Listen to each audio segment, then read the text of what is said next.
Taking a look at Bitcoin, back over 100,000. If President Trump wants America to be the crypto capital of the world, he's probably going to have to duke it out with some Democrats on Capitol Hill. They just killed a major piece of crypto legislation. This would have created a template, a framework for stablecoins in the United States backed by the U.S. dollar. Treasury Secretary Scott Bessent fired up about it.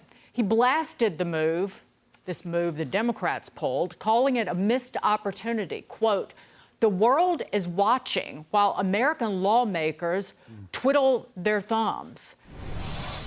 This was the Genius Act. Yes. It was co-sponsored by Senator Bill Hagerty. And this is the step toward actually creating a framework for stable coins and creating the ability to use digital coins as actual currency. Yep.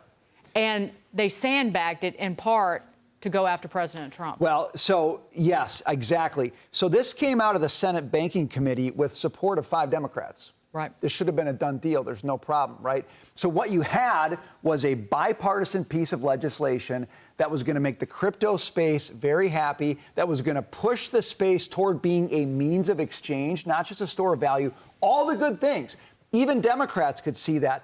But what they're calculating, I think, now is they realize this would be a huge bipartisan win for the president. It would make him even more popular in the crypto space that he's already dominating. And so I think what happened is Senate Democrats decided we don't want to give the president a win. Even though it's good for America, even though we agree with the legislation, we don't want to give him this win because it looks like he can lead on a bipartisan basis. And that's the one thing, if you're a Democrat, you can never admit that this president on a bipartisan basis might be able to get something done.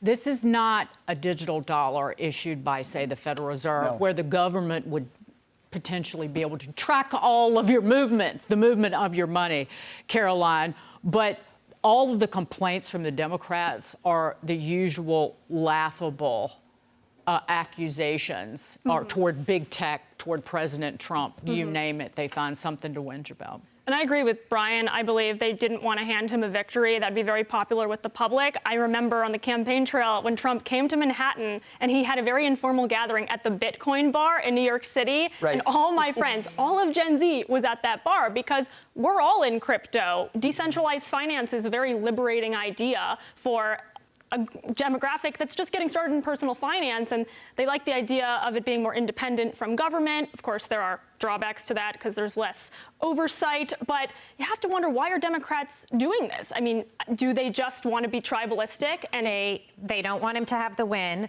To Dagan's point, they want a digital dollar where they can track you, but you can, if they put it out there as an asset first, it becomes trickier to be able to do that. Yeah. So they're prioritizing what their goals are versus what the American people's goals are, and for us to be globally competitive. But this is not the first time that we've seen them compromise what is good for us to further the agenda. Yeah, they want Biden bucks, you know, which was like what we called it back in the day under Joe Biden. And to all your points, unfortunately, you know, the coin industry would be great if we had regulation. I hate that word, but let's do it.